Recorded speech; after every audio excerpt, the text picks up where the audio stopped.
Hey, what's happening? Good morning. This is the Leafs Convo for Oak Ridge Ford in London, Ontario, oakridgeford.com. Norm, along with Mike. It is Friday, October 15th, 2021. We are going to talk a little bit about the Leafs' first two games of this new season. A win against Montreal, a loss to Ottawa, and then it's another game against the Sens. And then hopefully they'll expand the playing possibilities and take on teams other than Montreal and Ottawa. But as we sit right now, we have a few games to dissect. Mr. Augello, good morning. Good morning, Norm. Yeah, it's 2 games into the season. You know, question marks are still there. Some impressive performances as well. And but no reason to panic, Leaf Nation, but no reason to plan the parade as well. Yeah, I've been staying off Twitter deliberately for a long period of time. Now I'm getting back into it just to let people know the Leafs Convo exists, try to interact with fans again. Again, it's part of the plan for me. However, you get into a social media realm that is reacting in like a split second after split second to things that are going on, and then you can get caught up in the frustration. Mitch Marner is trending this morning, and not for good reasons. Guess has 1 assist in the 2 games.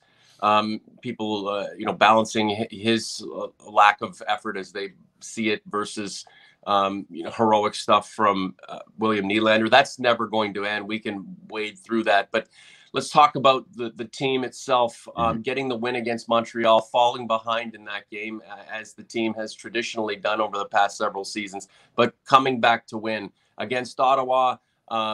Giving up 3 in the first period against a young, tenacious team like that. Everybody buzzing in the season opener. Brady Tkachuk just signing the big, long deal. The Leafs trying to dig out of that hole. They weren't able to, made it close, but they're 1-1 after a 2-1 and 3-2 decisions, respectively. Yeah, first the Montreal game. Sheldon Keefe after the game had a problem with the way the team started. Montreal was really good in the first 10 minutes, tried to throw sort of a knockout blow, got the goal from Drouin. If it wasn't for Jack Campbell, who played fantastic, they probably would have been down 2 or 3-0 to the Habs like they were to the Sens.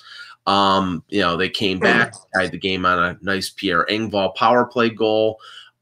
Which, I'm surprised Pierre Engvall's on any power play, but because Matthews is out and they had to move, I think, Spets up to the top unit, they gave Engvall an opportunity and he scored, and then Nylander with the nice snipe early in the 3rd period. But it was really a game about Jack Campbell playing, really, really well, and I think was. I don't know if he ended up being the first star because I was down in the media room after the game, but I assume either he or Nylander was the first star of that game. But Montreal is a weaker team this year, and you could see by them getting their butt kicked by the, last place Buffalo Sabres last night in the second of back-to-back that, they're a weakened team. So, kudos to the Leafs for getting the victory, but they should beat Montreal. Now, last night, Keefe did not have as much of a problem with the start of the game. Really? Yeah, he said that the effort was there. I mean, there were giveaways. I mean, Engvall made a bad giveaway on the opening goal. The goal with 0.5 seconds left in the first period is inexcusable. I mean, maybe Mrazek needs to make that save, but the giveaway with time elapsing, it's just not. And when you dig yourself a 3-0 hole, Norm, it's really tough for any team to dig their way out of it. I mean, Tampa Bay last night came back from 6-3 against Detroit and won 7-6 in overtime, but that's the Stanley Cup champions. So, in this league, versus a team that's still rebuilding. Right. For most teams in this league, if you're down 3-0 or you're down 3 goals at any point during the game, you're more. I'd say your chances of winning the game are in single digits in terms of percentage. So you can draw I think a good positive vibe that they had, I think 48 shots last night on Anton Forsberg, and that they scored 2 goals in the 3rd period to make it 3-2 and had chances to tie the game when they fell behind. But you just can't fall behind. And that's what a good team does. You don't allow a team that's inferior to you to take that kind of a lead. This is the Leafs Convo for Oak Ridge Ford in London, Ontario, oakridgeford.com. We still have some F-150s on the ground. Believe me, 2021 pricing is where it's at. 2022 pricing on the same exact model. No redesign, will be substantially more. So if you're looking for a truck, you can get at me in community. We also have 0% financing on Escape and Edge. Several units on the ground right now. Mike, you'd be surprised. Like people are rooting through this stuff, hand over fist, because people need vehicles, and Ford's a very high seller. Really good deals right now amid a lot of the chaos that's going on within the industry, chip shortages and parts not being available. Yeah, supply and parts not being available to complete a lot of these cars, not just with Ford, but right across the industry, different manufacturers. Ford's getting its shit together, and it looks pretty good for us. So we have units on the ground, plus pre-owned that is obviously less expensive, a little more economical, and designed and tailored to work with people's budgets. So guys, you know how to get at me through community. You can do it through Twitter. I'm just about everywhere. Mike, the Leafs weren't dominant in the first game. They did have a bit of a run of the play as they were trying to dig out of that hole against Ottawa in the next one. We have to look at it. We have to kind of look at a couple of things that are affecting the way the Leafs play right now, and will continue to as this team sorts itself out. Austin Matthews is not with the team, and he's the best player on the team, and he's not with the team. This is a good team without him. It's a much better team with him. So we have clearly not running at full capacity. Mitch Marner still looks like he's trying to find his game. Still looks like he's snake bitten from that unfortunate playoff performance several months ago. Chipping in with an assist, but taking a lot of criticism, a lot of it unwarranted. Some of it fair. But he has to play to the level of a $10 million per year guy. And I don't know if even if he does put the points up, he'll ever be given credit for doing so. But realistically, he has to play better. William Nylander's been on fire, carrying over his solid play. And that's nice for the Nylander set. But, William needs some help from the rest of the crew. They need to come together. And we have to look at it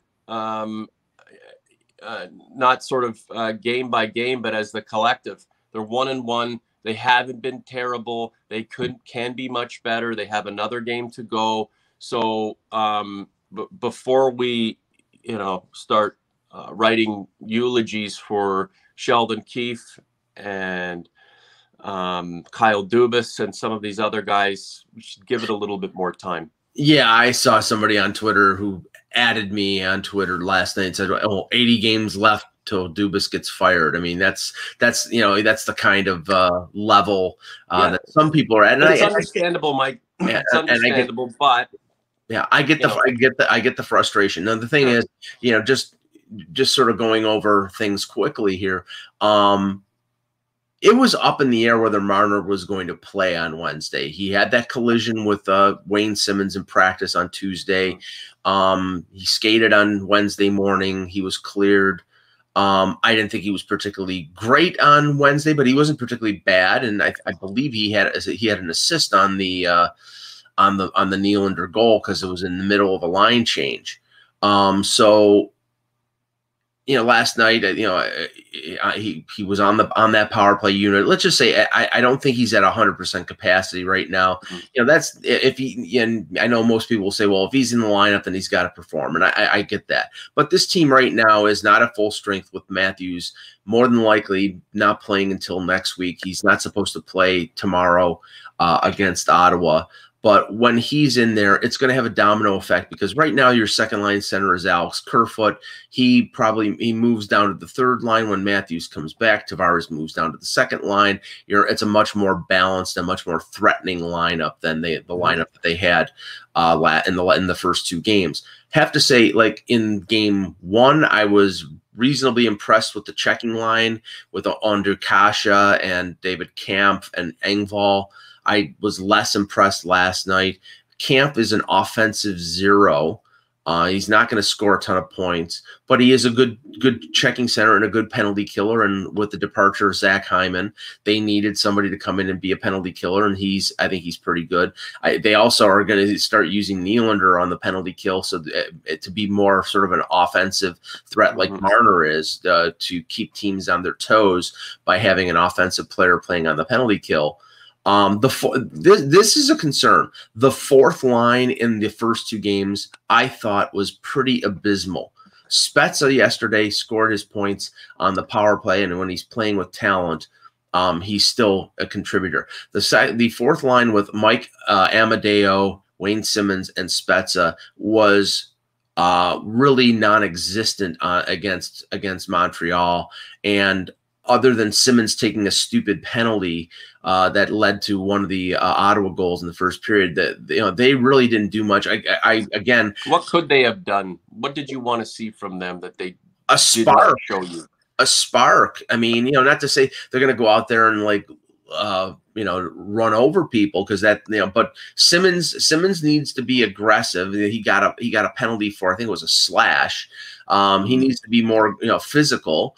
Amadio was brought in, I mean, he was chosen over Adam Brooks, and honestly, I think Adam. Yeah, and that was contentious. Yeah, I don't understand that move. Who made that?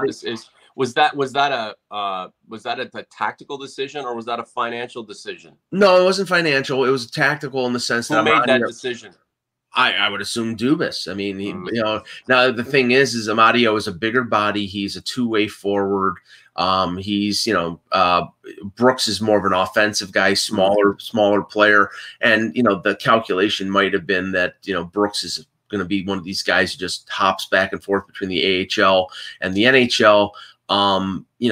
If Montreal puts him on waivers in a couple weeks, the Leafs can reclaim him if they want to. But I right now, through two games, I didn't see that what Amadio had really contributed, but it's only two games. The defense, I think, has played pretty well, although Brody was not strong on Wednesday. The Muzzin Hall pair was -2 last night against Ottawa. Rasmus Sandin looks pretty good.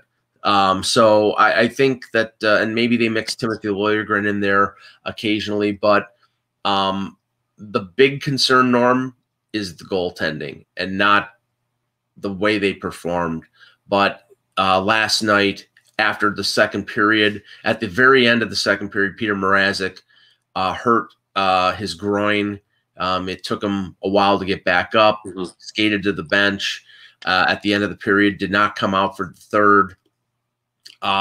This is bad news, because the whole point of bringing in Mrazek was to serve as a 1A to Campbell and to play a significant block of games. And now, we'll find out how serious the injury is. But if it is a groin, and it is, the goalies use their groin at every move that they make, every save that they make, it could be a month. It could be a month. And Michael Hutchinson is the plan B. And we know, I mean, Hutchinson played well last year, but that wasn't the plan. Hey guys, let's talk a little bit about one of our sponsors. Whether you're buying or selling your house, you can appreciate that the process can be complex and challenging. The Leafs Convo, Mike and myself are excited to be partnered with Anthony Taglieri, a GTA realtor who always puts his clients first. Anthony brings a unique expertise to each situation and has sought out higher education to become a well-rounded advisor. Check out his Instagram at torontorealestate.at, or you can give him a call at 647-390-8758. Whether you want to talk real estate or the Leafs, you can see his information is listed below. Anthony Taglieri, thank you very much for being a part of the Leafs Convo. Guys, get at his Instagram, give him a call, talk to him.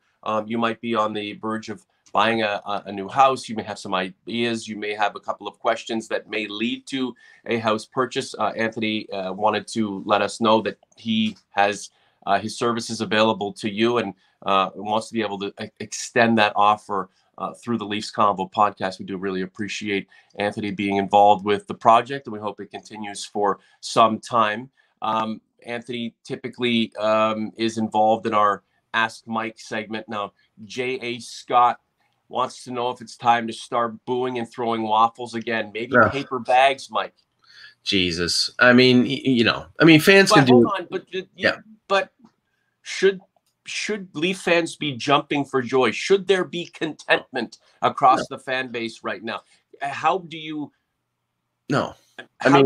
sell that to fans just to relax and enjoy another season? This team could be 10-0, and you're still going to have an acrimony that is underlying based on the recent history of this team and the past history of this team.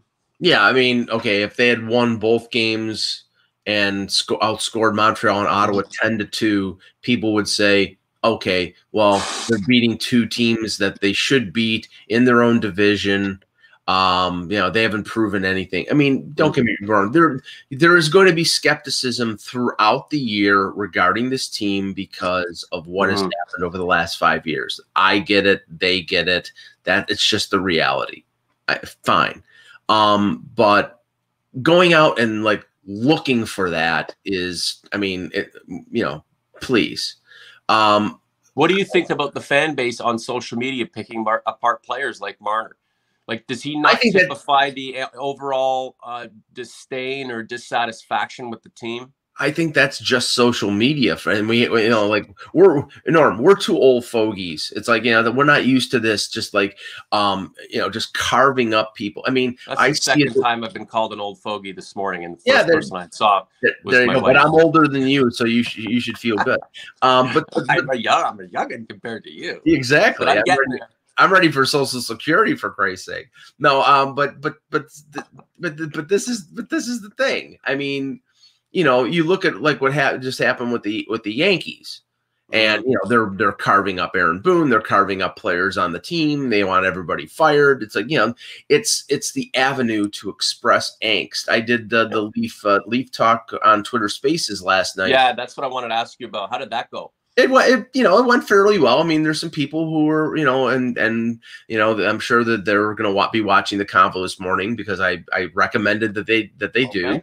Yeah, and they, there were a few callers who called from last year who were like, well, nothing has changed, and I mean, okay, it's 2 games. It's not time to panic, but you do have to say that this team is heavily more dependent on their core group than they were last year. And the key to this team is going to be whether the supporting cast that they brought in can support the team better than the supporting cast from last year. I mean, Zach Hyman was a supporting player. He was not if he was deemed a core player, they would have gone the nth degree to re-sign him. I'm not saying he's not a good player. He's a great player, and I'm happy for him and what he got in Edmonton, but they couldn't afford him based on the structure of his team. Now they get to see if Michael Bunting and Nick Ritchie and a number of other players can provide that support to that core group. It's 2 games. We have to say, and Matthews isn't even played. So I would say we have to give it at least a month to see how this team sort of feels out.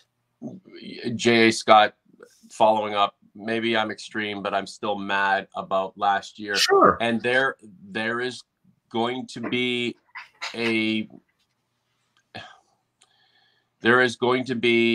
sense of disappointment that lurks over, that lurks in the background of everything that happens with the Leafs this season, because they will go on long stretches of success.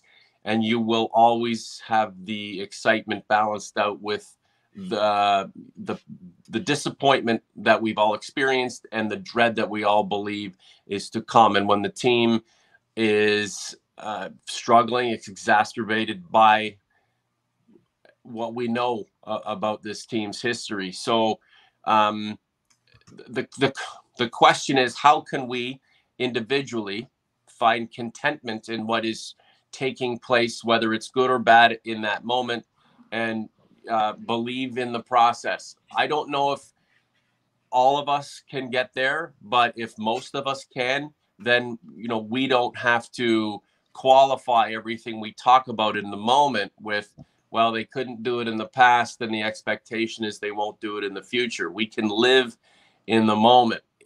at this moment, the Leafs are 1-1.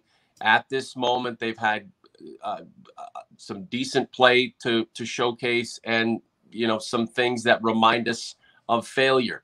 At this moment, we get set for another game against the Senators. This one back in Toronto. At this moment, the one thing that I'm requesting is that those people at Scotiabank Arena make some effing noise. Michael, last word to you. Yeah, you're not the only person who commented about the lack of noise at the arena. I think they were sort of beaten into the ground by the hip hop music that was played throughout the beginning of the before the game and during the Not TV Steely timeout. Dan, Mike. No, but hey, at least they had the Arkells there playing, doing a little thing before the game, which was pretty good. But I'll just say this. The only thing that will allow the Leafs to turn the page and for fans to turn the page is when something new is, when there's something new to focus on. And right now, everybody's still going to focus on last year and losing to the Habs and the disappointment of that. And we'll just have to let the season unfold, and then we can find new things to complain about. Sean Hins can't change last year, so no sense being mad about it. Exactly. There's no sense being mad about it now, but every time something doesn't go well, hell, I know it dredges up memories of a recent failure, and then all of those failures before it. It's hard. I think the one remedy to the general discontentment will be to win, and win often, and win emphatically. Is this team, the way it's put together right now, capable of winning like that? Well, it may believe it is, but who knows what the hell it's going to endeavor over the next several months ahead. The Leafs have only played 6 teams in the last 2 years, and all of them were north of the border. We're going to, open up the schedule to more activity and more opposition. That'll be fun to see how that plays out. Hell, there's a member of my family, Norm, that's still upset about 1993. So, Leaf, and that's you, right? No. Well, I mean, I don't count myself, and I'm saying my older brother, he's still upset about 93. But me, it's ingrained in my DNA. So anyway, has he been divorced from the team that long? is he holding out? No. He'll be a Leaf fan till he watch the games. Oh no, he watches a lot. OakRidgeFord.com, guys. I forgot to bring up the 2022 Maverick. It's so cute, so tiny when you put it up against the monstrous F-150. It's just so tiny.